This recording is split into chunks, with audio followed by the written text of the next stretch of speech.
and welcome to the weekly podcast of Plugged into Christ. As always, this is your announcer, Aiden Grady. This weekly podcast is hosted by pastor and teacher William Polis, continues in teaching the series titled Acts, the History of the Early Church. Today is part 10 of our current series, as Pastor Polis continues in the book of Acts in chapters 23 and 24. Our prayer here at Plugged into Christ is that you'll be blessed in getting knowledge and understanding from the Word of God. Now here's Pastor William Polis with part 10 of our weekly podcast. Welcome to our listeners today as we're getting ready to, getting close to the end of the covering the book of Acts. After today we'll have just 4 chapters until we are done and we conclude this book of Acts. Just a reminder that each one of these are separate podcasts, and our plan is to do it that way from the very first chapter of the book of Acts until we cover the last chapter in the book of Revelation. Each one of these individual podcasts is an overview of each book and each chapter that we cover. In doing so, when I do podcasts, I conduct a deep study of the Bible using Holy Scripture. I use commentary as needed while expositing the Bible through the lenses of ancient history and biblical archaeology. In using all these tools, I bring the Bible alive for you in the hope that your study of it will be fruitful and the learning will be long and abiding. All right, let's get started today with our book of Acts, chapters 23 and 24. Acts chapter 23, Paul's defense before the Sanhedrin. And we begin in Acts chapter 23, verses 1 and 2. Now, if you remember, at the conclusion of Acts chapter 22, we read that Paul was a prisoner of the Roman commander, Claudius Lysias. In chapter 23, Paul must make a defense before the Sanhedrin. Luke, the writer of Acts, did not write in chapters. This is why the chapter just breaks right into Paul immediately beginning his defense in verse 1. What he does, Paul that is uses a common formal address for the assembled Jews and he affirmed his commitment to godly duty as a Jew. We find this also in Romans 15:19, Philippians 3:6, and 2 Timothy chapter 1, verses 4 through 7. Despite this innocent line of address, the Sanhedrin knew this man was from Tarsus, an outspoken Christian who was totally convinced that the messiahship of Jesus Christ. They believed none of his Christian faith. They had attempted to suppress it ever since they murdered Stephen, so their conclusion, what would be their only conclusion, could be that they intended to condemn their consciences. Ananias, whom we read about in Acts chapter 23, verses 2, is a son of Nebuchadnezzar, who was appointed priest in 48 A.D. and held the office approximately 10 years. Nebuchadnezzar was famous for his bribery and the plundering of the temple offerings. He was assassinated, though, by Jewish guerrillas in 66 A.D. And he's the one that gives the order to strike Paul on the mouth. Now, this is illegal because in our Western laws, it's the same as it would be with the Sanhedrin, that a prisoner was innocent until proven guilty. Acts chapter 23, verse 3. In Paul's response in Acts chapter 23:3, he astonishes us as much as he does Ananias' order. Now you must get here understand that Paul is telling Ananias here, Paul follows Christ. He is turning the other cheek, just as Christ would have done, and he does not retaliate. When assaulted or having an insult hurled at him, Paul makes no threats to his life, nor does he tell him after being struck that what he does say to him is, God will strike you, you whitewashed wall. This is Paul's response to Ananias. Now, Paul was justified in calling Ananias a whitewashed wall because of his character and his hypocrisy. Jesus calls out the hypocrisy of the scribes and the Pharisees in Matthew 23:27. Now when he calls them, woe you Pharisees, you hypocrites. That's what Jesus was calling out the Pharisaic members. We would also remember that Paul was justified in expressing righteous anger and that he spoke calmly and delivered the prophecy of God's judgment to Ananias. I believe in all things Paul was justified to speak to them because the Lord was with him. Acts chapter 23, verses 4 and 5. Luke infers in his remarks that there were those who stood near Paul, and the high priest sat some distance away. Now, there were 71 people in addition to Paul who would have occupied that room. And if that's all the council that would have showed up to this hastily called meeting, it wasn't an actual set-up meeting by the Sanhedrin. After Paul's angry words, he retreats to his opening lines and calls the council brethren once again. He explains his words and declaring in verse 5, I did not know, brethren, that he was a high priest, for it is written, you shall not speak evil of the ruler of your people. Acts chapter 23, verses 6 through 8. Now here Paul changes tactics. He knows that the council is made up of both Sadducees and Pharisees. The Sadducees are the ones who control the council, and that includes, of course, Ananias. They, the Sadducees, were constantly besieging the Pharisees concerning the subject of resurrection. If Paul can create a doctrinal civil war, it would divert attention away from him to the ongoing debate, internal debate. And this is exactly what Paul does. He addresses the council with the gracious meaning of men and brethren. Then he proceeds to tell them that he is a Pharisee and the son of a Pharisee. Now here is Paul cutting right to the bottom line. Some would argue that Paul was really not a Pharisee anymore since he spent his life spreading the gospel to the Gentiles. This man, Paul, baptized Timothy, cut off his own hair in a vow, paid for the purification of 4 Jewish brothers, and now has rushed back to Jerusalem in time for the Feast of Pentecost. Paul sees himself very much as a Pharisee, and so the Pharisees and the council considered the subject concerning resurrection of greater importance than Paul, who was brought as a prisoner before them by Claudius Lysias. Paul, though still a Pharisee, believes in the resurrection and tells the council in verses 6 and 7, and we see the immediate reaction of dissension between the Pharisees and the Sadducees, which divides the council. The Sadducees in verse 8 say that there's no resurrection and no angel or spirit, but that the Pharisees confess both. Note here, in what I just mentioned there, the Sadducees reject the eschatology of the Pharisees, which involved an elaborate hierarchy of good and evil angels. Acts 23, 9 and 10. In verse 9, the Pharisees cried aloud and said, we found no evil in this man, but if a spirit or angel has spoken to him, let us not fight against God. In verse 10, a great discussion rises up, so the commander, Claudius Lysias, feared that Paul would be torn to pieces by them, commanded his soldiers, who came from the Tower of Antonia, which is where the Romans would have had their soldiers stationed, and he calls him down to the Sanhedrin to take him by force from among the council and bring him back to the barracks. Acts 23, verse 11. Not that night, but the night following, the next day, Paul experienced the 4th of 5 visions. The others occurred in Acts 16:9, Acts 18:9 and 10, Acts 18:22-17 through 21, and Acts 27:23 and 24. This message emphasized the control over these events, that God had control, and he offers Paul courage. Mainly, Jesus informed Paul that these trial appearances have not been defense for his life, but rather a witness of the truth. The plot against Paul in Jerusalem, Acts 23, 12 through 22. We're going to read through the summary of Acts 23, 12 through 15. In Acts 23, 12, the radical Jews, perhaps still the Asian conspirators who had first started the riot, took an oath not to eat or drink until Paul was dead. In verse 13, there were more than 40 who had formed this conspiracy. The wording of verse 14 is very important. It says, they went to the chief priests and elders. Now they avoid the minority Pharisees who had spoken on Paul's behalf, but instead went to Ananias and his cohorts to involve them in this pretext. Though Luke does not specifically say so, the passage strongly suggests that the Sanhedrin hierarchy agreed with and entered into a murder conspiracy. So much for law and justice in the Sanhedrin.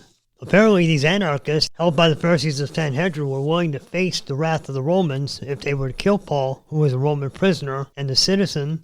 So great was their hatred of Paul, and so inflamed was their religious emotions, that they worried not for themselves, but what they can accomplish.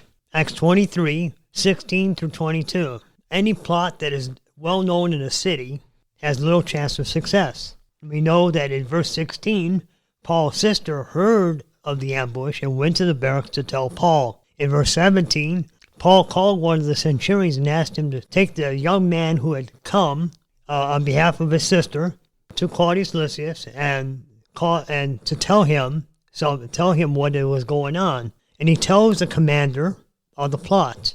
And we read that in Acts 23, verses 19 through 22. Paul is transferred to Caesarea. Acts 23, verses 23 through 35. Acts 23, verses 23 and 24. The Roman troops prepared at the commander's orders. They were ready to move Paul from the barracks. So, 470 Roman troops, there were 200 infantry, 70 cavalry, and 200 diaxolobi, which is a word that only appears here in the New Testament, which means spearmen, do this in the third hour of the night. In the third hour of the night, that is 9 p.m. in the evening. And they're to take Paul as a prisoner to the provincial capital of Caesarea, the headquarters of the governor Felix. Acts 23, verses 25 through 30. Now, Paul could not have known the content of the private or official correspondence between the Roman commander and the procurator of Judea. Of course he did not. But this is why the verse 25 says, he wrote letters as follows, which we read in Acts 23, verses 25 through 30.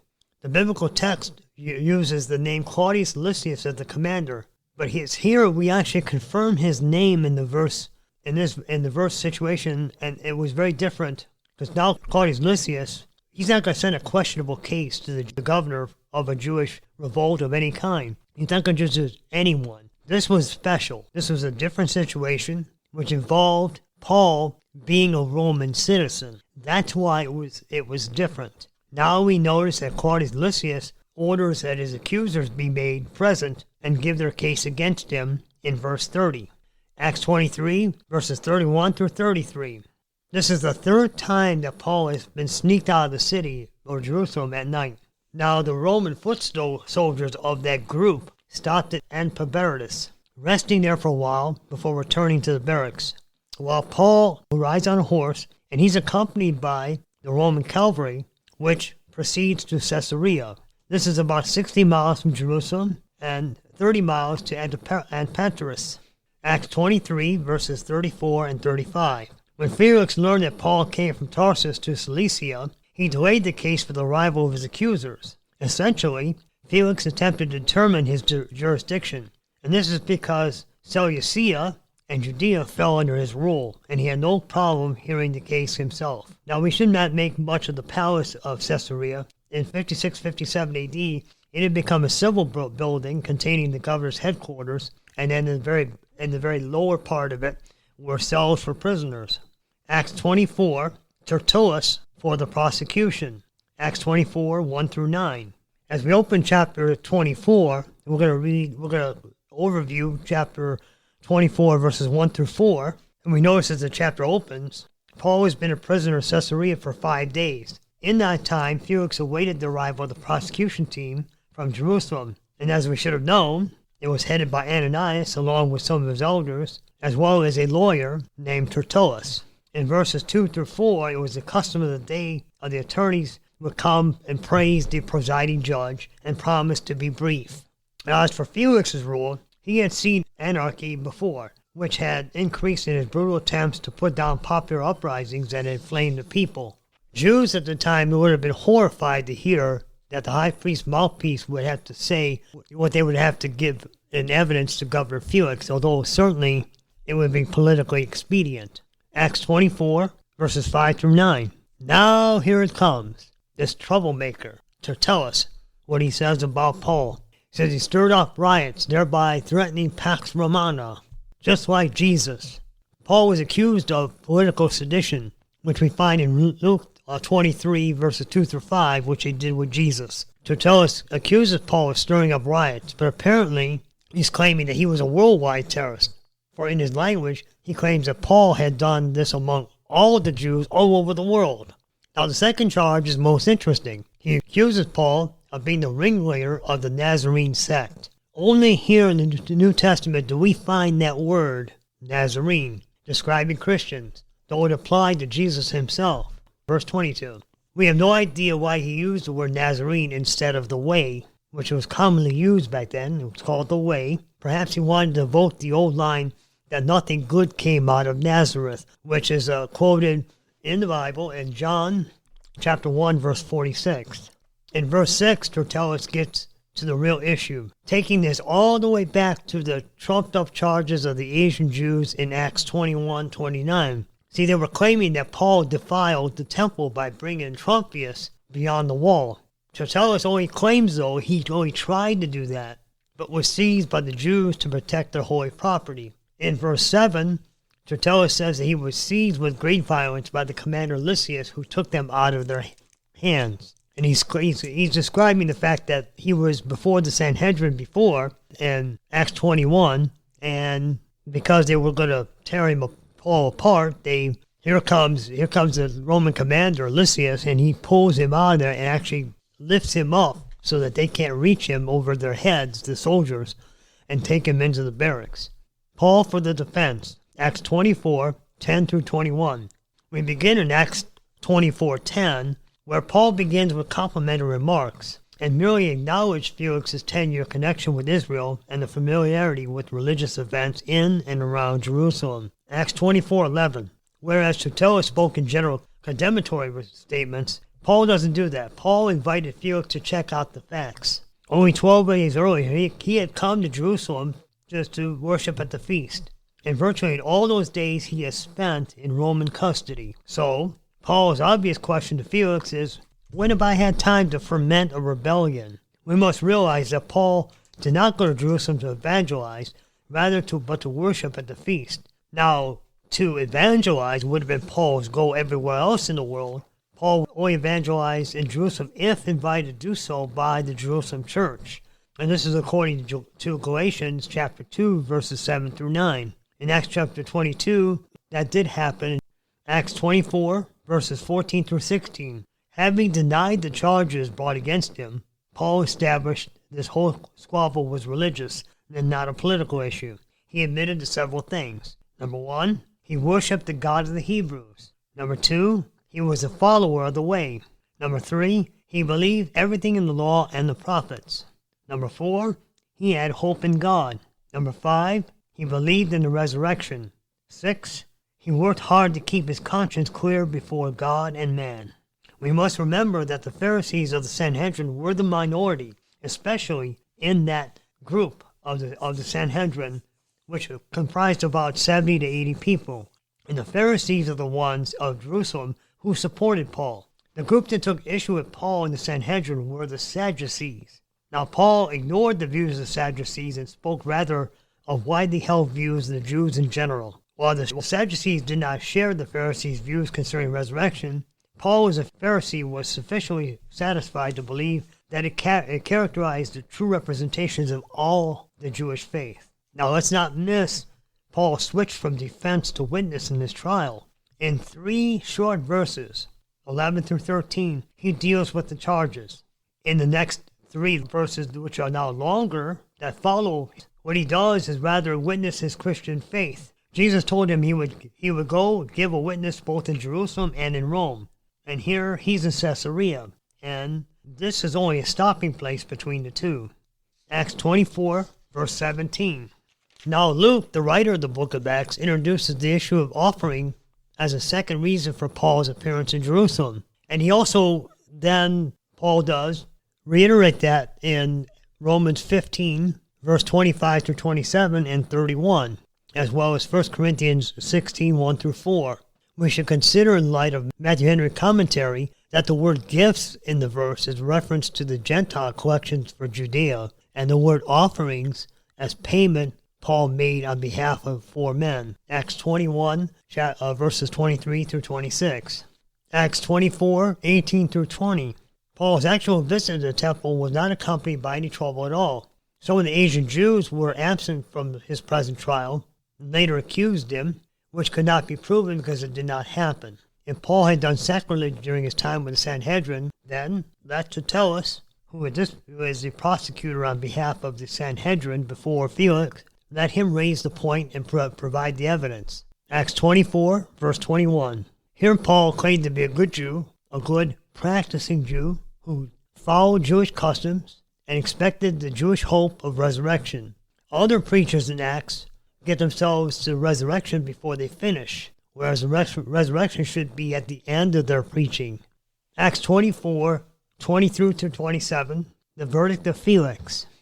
We begin in Acts 24, verses 22 and 23. The governor Felix is well aware of the way, but he needed much more detailed report from Claudius Lysias.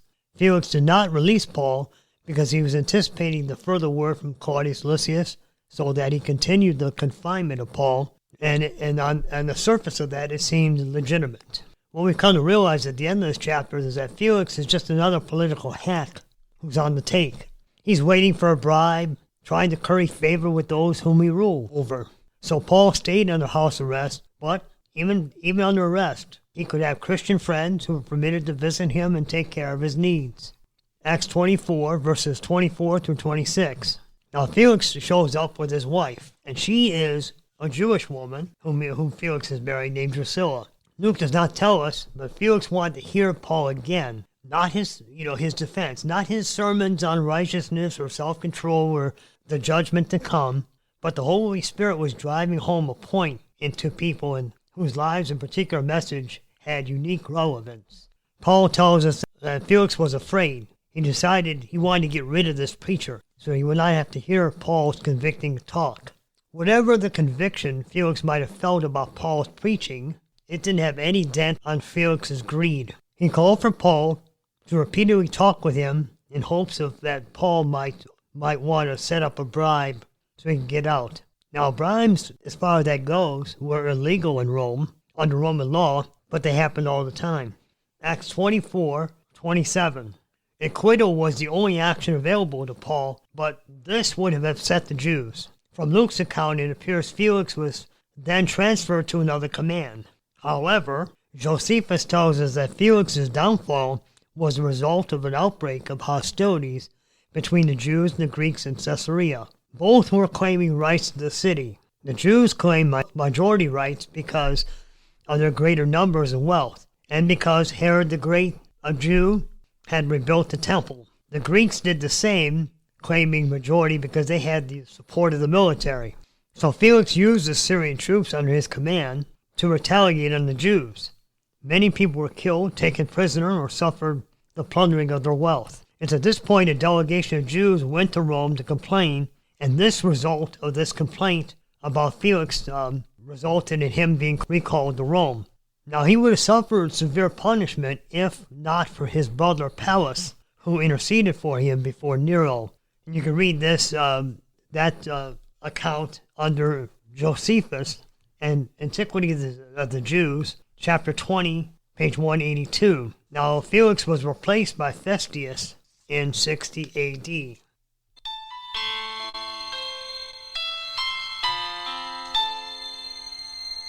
This is all we have today in our podcast. I hope that you will join us next week for part 11 of Acts, the history of the early church, where we will cover Acts chapters 25 and 26. Our earnest prayer here at Plugged into Christ is that this podcast has helped you in understanding the Bible better, has strengthened your faith, and encouraged you to spend time reading and studying the Word. I want to encourage you here at Plugged into Christ to spend time in the Word, spend time praying, and most of all, be a part of your local church services each and every Sunday. Now, we have new information passed along to you. I know we did last week. We told you about the podcast being through Buzzsprout.com. And you can set a free account or in order to listen to the podcast on Buzzsprout. And here at Plugged into Christ, we suggest that you go to the Google Play Store if you have an Android phone, or the App Store if you have an iTouch, and download one of the following apps: Amazon Music, Stitcher, Podcast Addict, Podchaser, Podcast Deezer, Listen Notes, Player FM, Podcast Index, Spotify, or Pandora. The ones we find that are the easiest to work with are either Spotify or Pandora. Once you have downloaded your favorite app, now you just put into their search bar, Plugged into Christ, and you'll see a picture of me in front of a microphone, and you'll be able to listen to and have access to all the podcasts of Plugged into Christ. If you live in the Lorain County area and you'd love to come and join us at Lorain Full Gospel Church, we would love to have you. We are located at 1900 West 19th Street in Lorain, Ohio. Our normal church service is on Sundays at 2 p.m., and we would love to have you come and join and spend some time with us. Until the next podcast, if it be God's will, may the Lord richly bless and keep you. This has been a presentation of Plugged into Christ with your host, pastor, and teacher, William Polis. This podcast is a production of Plugged into Christ. This podcast is sponsored through Lorraine Full Gospel Church. This is your announcer, Xavier Grady, wishing you a wonderful rest of your day.